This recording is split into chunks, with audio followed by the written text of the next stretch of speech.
New model mover I built. So if I press play on an animation, it's going to be moving much slower in the final test, but like as you can see, I'll be able to do miniature shots with it, with pitch and yaw and everything like that.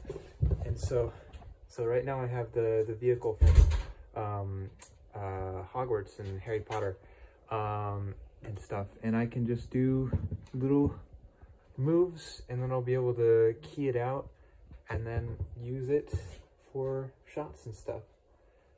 And I can program with the Xbox controller, same thing. And all of this is like 3D printed. Those are my aluminum tubes, and then programmed with Bottango.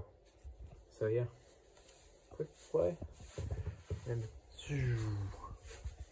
yep, there you go.